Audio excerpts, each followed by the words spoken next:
¿Qué es lo que hace que la población se divida en dos, tres o más tipos de ciudadanos? ¿Qué hace que un lugar en específico se vuelva un centro de desarrollo y atraiga población a vivir a él? En este capítulo de la maldición de la sociología quiero explorar la migración y cómo ésta se refleja en un estado neoliberal y colonizante como el estado chileno y las consecuencias que ésta tiene en una crisis sanitaria como la que estamos viviendo hoy en día.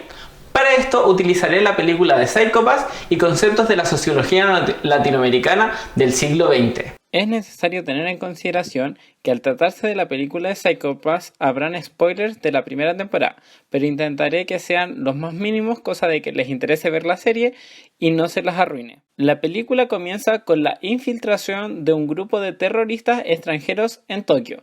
Estos son detectados rápidamente por el sistema, el cual le solicita al equipo de Akane neutralizarlos, lo que ocurre sin mayores complicaciones, pero se les plantea la pregunta de ¿por qué un grupo de extranjeros buscaría infiltrarse en Japón para cometer algún tipo de ataque terrorista?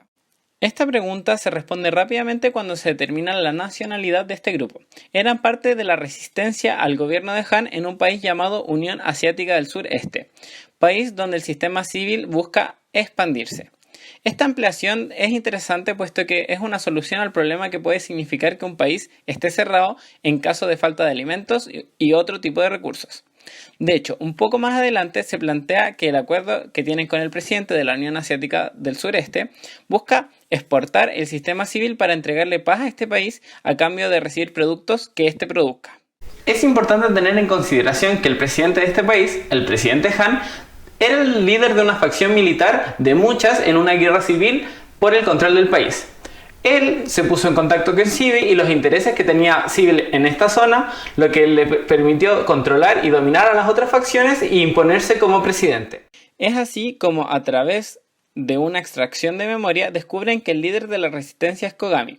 Al mostrarle la foto de Kogami al otro prisionero, él le responde que nunca entenderá su guerra porque ellos le entregaron la justicia a una caja. Es por esto que Akane decide investigar el motivo de este grupo para infiltrarse en Japón y cuál era su fin, pidiendo permiso al sistema para ser transferida a este país.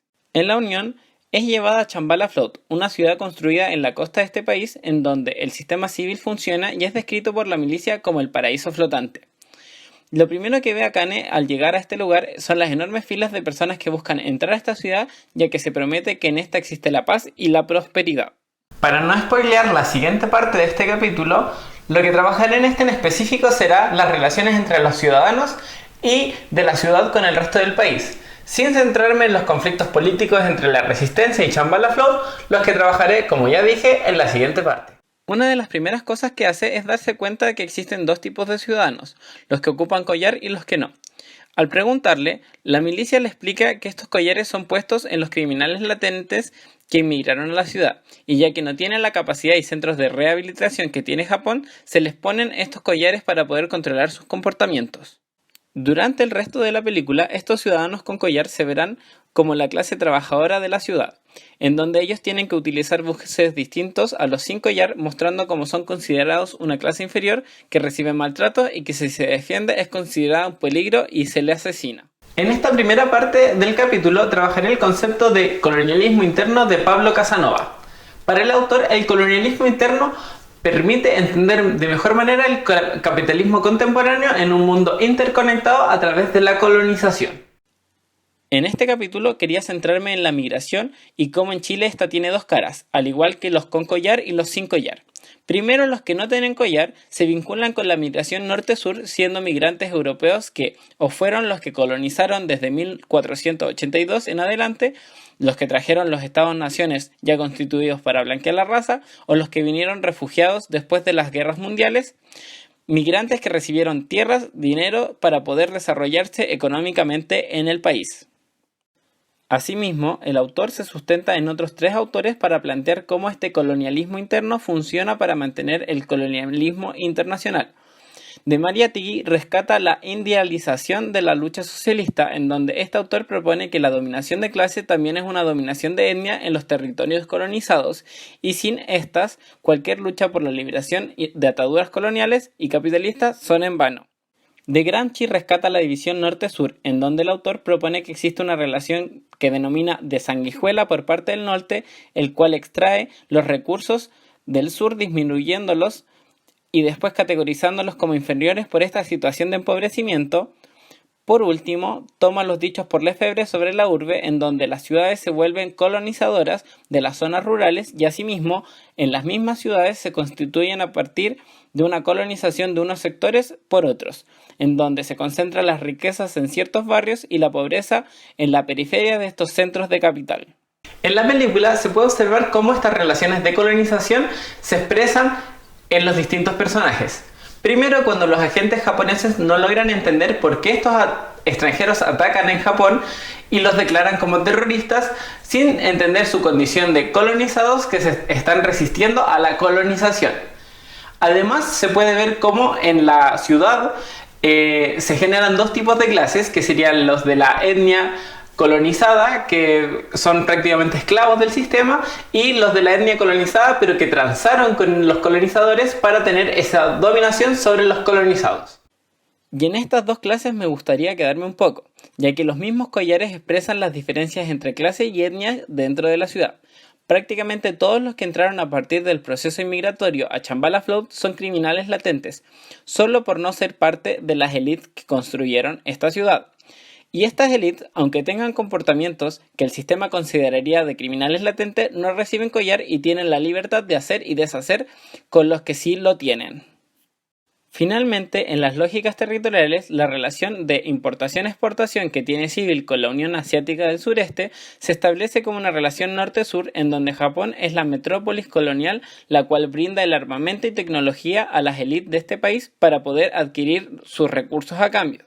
Asimismo, se establece una relación colonial entre Chambala Float y el resto del país, siendo esta la que extrae los recursos para posteriormente enviarlos a las metrópolis y posicionándose como un símbolo de lo que la metrópolis es ante la pobreza que deja en el resto de la región.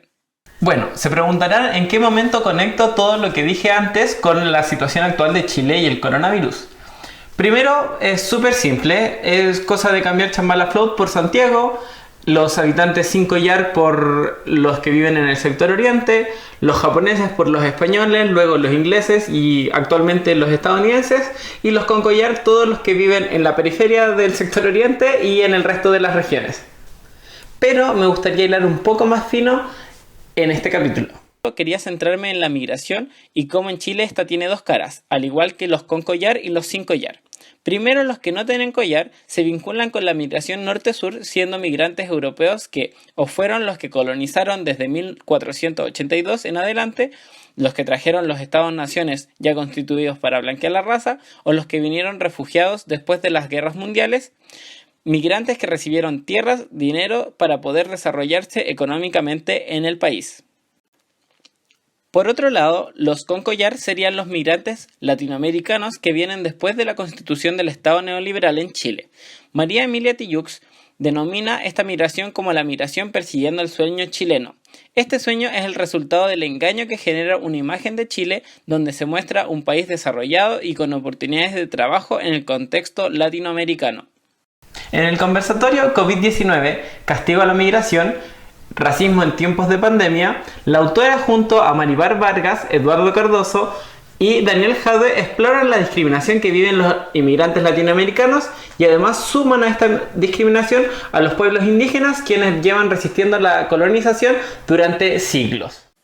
El conversatorio es sumamente recomendable, por lo que los invito a escucharlo en su totalidad, pero debido a lo breve del capítulo, conversaré de ciertos puntos claves que se presentan en él.